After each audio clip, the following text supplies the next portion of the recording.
and welcome to Walking Digital Corridors. A little bit cold this morning.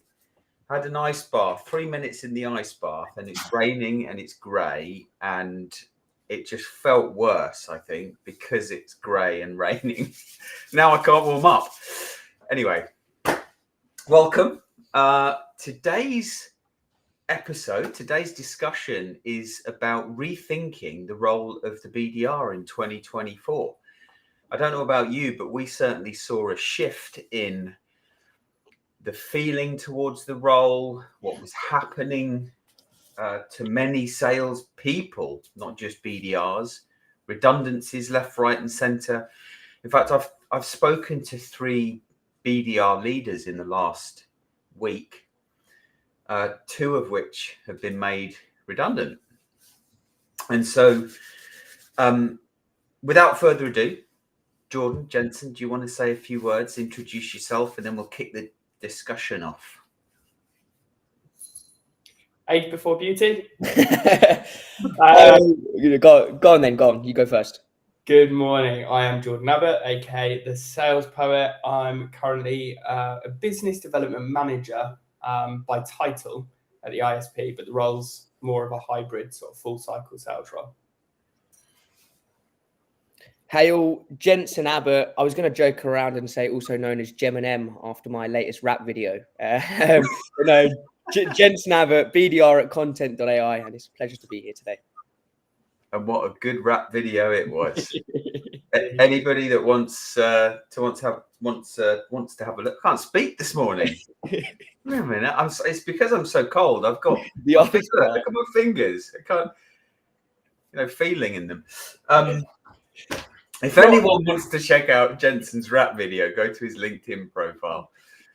It's not a very good advert for the ice baths. Honestly, it is good. Right, where do we start this conversation? Should we start with the numbers that you see on the screen? Yeah, let's. Yeah. So for those listening and not watching, the numbers on the screen, or the first number on the screen, is 0.1%. Any idea what that number is? MQL to closed won conversion. It is. So according to our friend Chris Walker, the MQL conversion rate, the industry average MQL conversion rate, is 0.1%. So basically what that means is that a company needs to generate 1,000 MQLs in order to close one piece of business. And I don't know about you, but that seems like quite a lot. To be fair, I mean, I think 0.1% is quite generous. Quite possibly. Yeah, quite possibly, especially when you think about the number of emails companies have to send now in order to just book a meeting, not close a deal. Yeah, I think, it's an ongoing debate. What is an MQL? How do you define it? I think it's gotten looser and looser as companies and marketing departments have inflated targets. So things that previously wouldn't have qualified as an MQL are being thrown in that bucket. But yeah, is there a definitive definition? Yeah. Well, some might say it changes depending on what sales or marketing needs to prove. Yeah. Yeah. Moving on. But when you think about this, I mean, it's a problem. No matter which way you slice it, it's a problem. I think about the money that is invested in marketing teams, sales teams, BDR teams, the investment in sales tech to generate MQLs, to generate interest within a specific territory. And if the conversion rate is 0.1%, I just don't know how companies can make money. I don't know how sales and marketing functions can be deemed profitable. And this might be why we saw last year this shift to an all, BDRs and this all-round sales role, this hybrid approach where, a BDR that has traditionally spent all of their time prospecting is now doing a combination of prospecting and selling. Yeah. Anyway, go on, Jordan. I can see you were poised. No. What? Sorry, go on, Jens. When we were talking, then I was just thinking of a quote that was going round in my head, and you were talking about marketing budget and how can it be profitable and spending a lot of money, and obviously the big problem of that, right, could be pipeline, not enough pipeline. So we've got to then, you could be at an event and it's like, right, let's scan as many people, let's try and get the MQLs up. And that could be because it's kind of a bit of pressures have been applied, a bit panicky, right? Let's try and actually make something out of nothing, right? But then it makes me think of a quote, and it's, you can never see your reflection in boiling water. When the water calms, clarity comes. And I then sit and think, actually, if you could like take the step back, think of about like a strategy, right? Going back to kind of personal brand and actually, how can you actually position yourself to have conversations with the right people? But no, sorry, it was just something that was going on in my head, and I was thinking about the quote, and I thought actually it kind of links to business and marketing teams as well, right? Kind of when there's a lot of flapping around trying to get MQLs. Yeah. No, that's a good point. Yeah, George, did you have a point? No, it's really valid. I think it's this idea of the snowball effect. It feels like we're at the tail end of that snowball. Businesses have had to try and achieve, inflated targets, and it's just sort of grown. And when, the qualification criteria for any team within that GTM org has been, increased, they've maybe loosened the criteria. Sorry. So when the targets have been increased, the criteria has been loosened. And then the higher ups have seen, okay, well, they achieved that target, so we're going to increase it again and increase it again and increase it again. And we're now at this point where the metrics just don't make any sense. It's just not sustainable. So we've perhaps cut our nose off to spite our own face. Yeah. I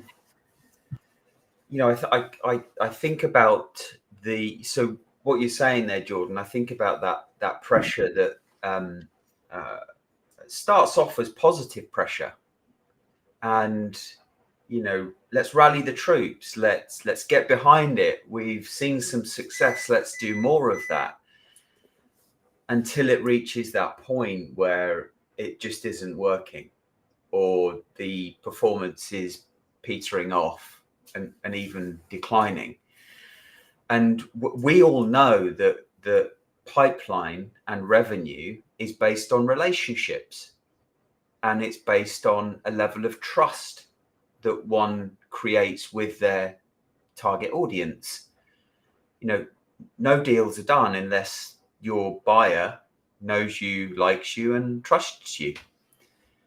And so at what point do we switch? At what point do organizations actually make that switch from, cracking the whip to be insight led, to go generate meetings that we already see are not converting at the rate that they need to one that is actually, well, let's focus on building meaningful relationships and empower our salespeople, our BDRs, to develop those relationships and build trust with buyers, so that we increase the likelihood of that meeting, that conversation, that relationship turning into a positive commercial outcome for the buyer and the seller, for the customer and the supplier. It's a really good point, and obviously something that feels oversimplified. Morning, Neil. Morning, Neil. I don't. I struggle to see a way in which that change will have any meaningful impact without how teams are compensated being changed. Because if teams are still compensated on the same things, then you're never, as a salesperson or as a sales development rep or a BDR, who, let's face it, we are all driven by achieving that goal, whether it be, you know, for financial gain or just for that sort of fulfillment, right?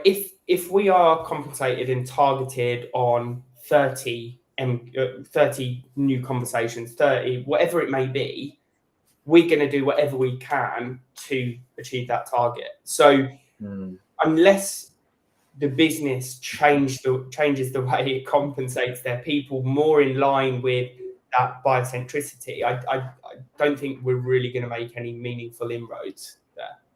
Yeah, I agree. And Catherine Olivier, who you spoke to recently on one of your podcasts, who I spoke to yesterday, she was talking about that exact point around how we measure performance, how we measure BDRs.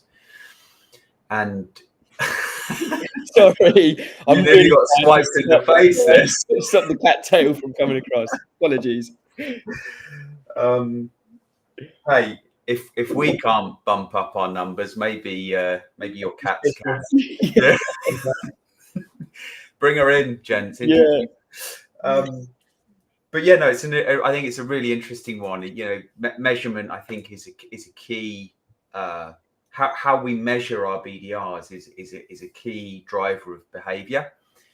And if we're measuring the wrong things, then we're going to be driving the wrong behaviours, and that's going to have an impact. And so, you know, I've personally feel really strongly about the fact that we should be measuring BDR performance on things like relationship strength, perceived level of trust and credibility within a target audience.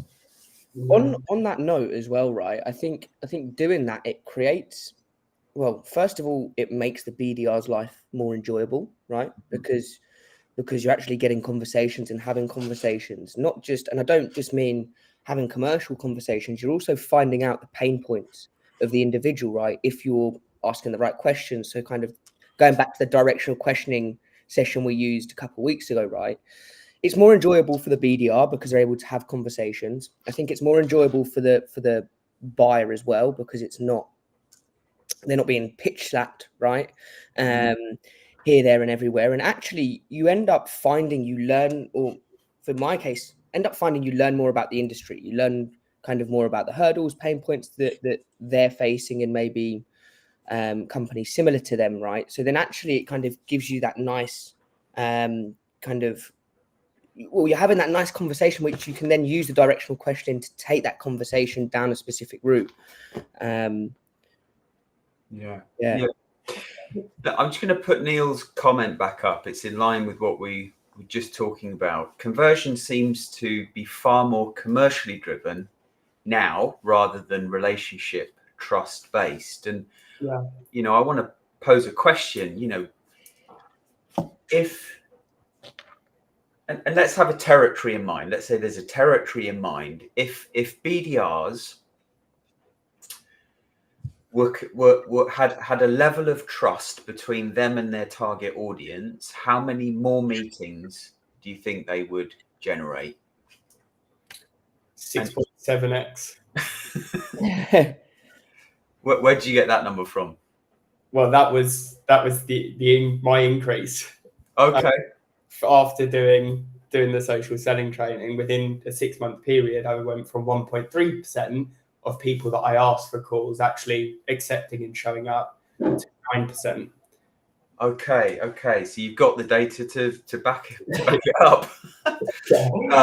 I just thought you plucked a figure out of the air then.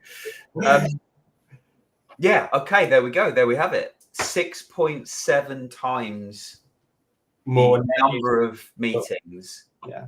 by focusing your time on developing your personal brand and appearing like you are the person you are, a genuine, authentic individual that is also an expert at what you do because you write about it and post about it.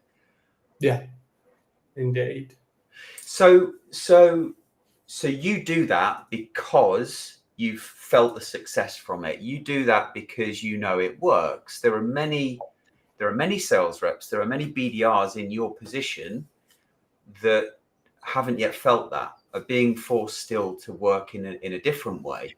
Mm-hmm. What advice can you give them where they're trying to make that transition? They perhaps don't quite yet believe that it works. Yeah, so I was in the same position. I don't think it was really until maybe 8 months after we did the initial training that something actually clicked. And what it was that actually clicked was I was just so over doing things the old way and things not working and feeling that constant pressure and feeling like I was chasing my tail and feeling like I had to send more emails and make more calls. And it was just sort of really demoralizing when I still wasn't really able to move the needle, regardless of how many more calls I made or how many more emails I sent or how much later I worked. And it was then at that point that I went, okay, I just need to throw myself into this new way. And of course, when I then started seeing results, it affirmed my belief in it and made it easier to sort of justify my actions. And then the other thing was just reporting religiously.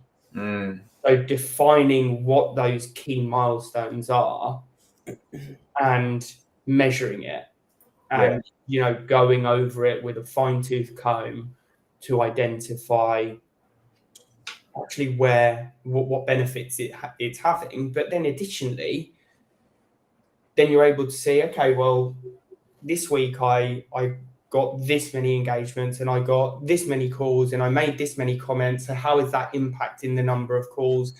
And you can start to identify those different levers that you can pull that's going to, or for the inputs, that's going to have a positive effect on the outputs. Yeah. So for many companies, 8 or 9 months is they don't have 8 or 9 months to give their people time to have that realization that you had, Jordan. Yeah. So what advice can you give to people? What advice can you give to companies to help them understand, or actually different question, what could you have done to shorten that timeline from 8 or 9 months to 1 or 2 months? Yeah, so just to clarify, that 8 or 9 months, that was as a result of me not necessarily believing in it. It took me 8 or 9 months of pain to then go, okay, I need to change something, right? And I think businesses have just gone through 12 months of pain throughout 2023, the majority of businesses. I think you'd struggle to find a business that achieved or exceeded the targets that they'd laid out. So they've already felt that pain. In terms of the change, it can be done fairly quickly, but it's down to the individual. The individual has to believe in it. And, the personal change piece would come in here really well, identifying, okay, how are they feeling because of this change? Are they surprised by the change? What are the options? Is it we continue doing what we're doing and continue feeling the way we're feeling, or do we change something? And just actually really sitting in that and identifying, okay, what are the options, and having the support internally as well. That's going to be key for any organization that's wanting to make the change. And there's I was just also going to add a quote there, actually, George, that links to what you were saying. And you were saying that you didn't believe for the 8 months, and it leads me to a quote in saying, doubt kills more dreams than failure ever will. Right, and that's doubting yourself. Obviously, you're actually putting yourself further away from the goal, where if you throw yourself at it, fail, you actually don't fail. It's a character building day. Do you know what I mean? It's kind of you dust your armor off, you get back up, and you go at it again. Yeah. There's Cool. yeah. I'm going to get to a couple of Neil's points here. Were you? So Yeah. view on this. I certainly do. I do as well, but I also think that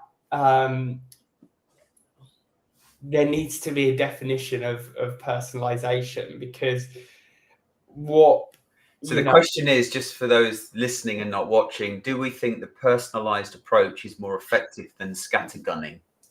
I was going to say, what are you counting as personalized? Because then you start going into the territory of kind of over personalized, right?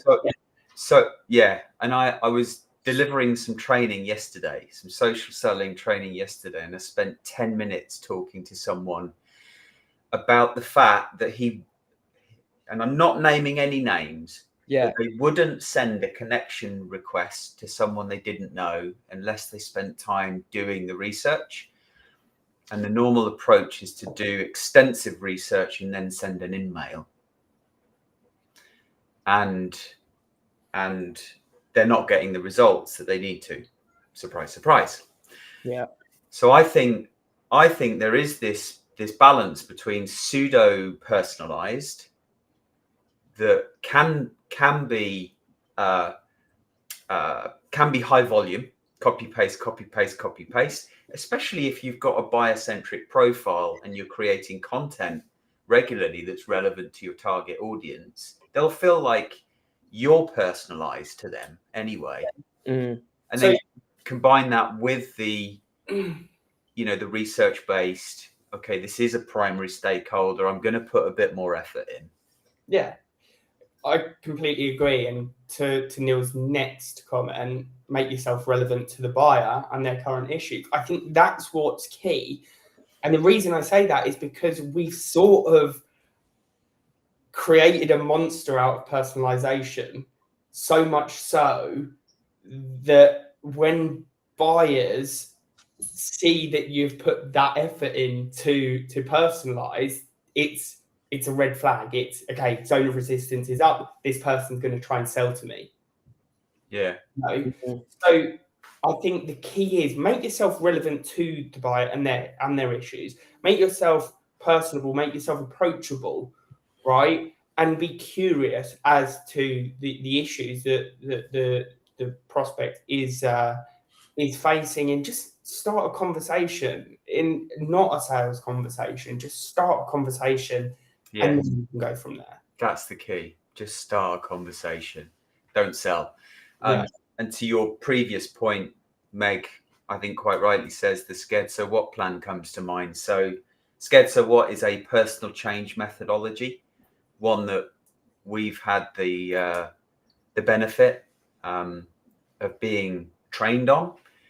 And it's the world's first change model that puts the individual at the center of organizational change and allows them to critically reflect. I'm not pitching it, I'm just saying it. If anybody is doing any sort of organizational change that requires people to change, they should check that out. And if you've got questions, please ping us. Anyway, with that, we've run over again. So that's 2 weeks in a row. So yeah, we haven't covered off the 5% or the 70%. So do we want to just, because I'm curious as to they are, just before we do sign off. We've touched those numbers indirectly. So the 5% is where most BDRs focus their time, searching and qualifying the 5% of people that might be in market for the solution that they are selling. Problem is, everybody else is doing the same. And unless you know that person, like them, sorry, let me reverse that. Unless that person that you're contacting feels like they know you, like you, or trust you, even if you catch them at the right time, aka they're in market, chances are they're not going to talk to you because they don't know you, like you, and trust you. So that's what the 5% is. So, you know, we've been touching on the fact that actually we need to be thinking about developing our personal brands and making the effort to create content that makes us stand out and look different. So 100% of one's territory can see you. The 70% is the latest figure in relation to how much of the purchase decision is completed by the time the buyer chooses to speak to a seller. Yeah. So, yeah. Wow. Just another stat in ascending order: 90% of B2B buyers will decide to work with a vendor that was on their day one shortlist. So and that's HBR research. So if you're not on that first day one shortlist, then even if you do catch that 5%, you know, when they're in buying mode, it's an uphill battle. yeah. And if you're not one of the top 3 or 5 or even 10 global brands, globally recognized brands, you're not going to make the shortlist. So it's down to you as the individual to develop your personal brand in front of your target audience to make sure you are included on the shortlist because of you and not your unknown brand. Yeah, agreed. Cool. And with that, I wish you all a wonderful rest of week, and we look forward to seeing you next week on Walking Digital Corridors. Take care all. See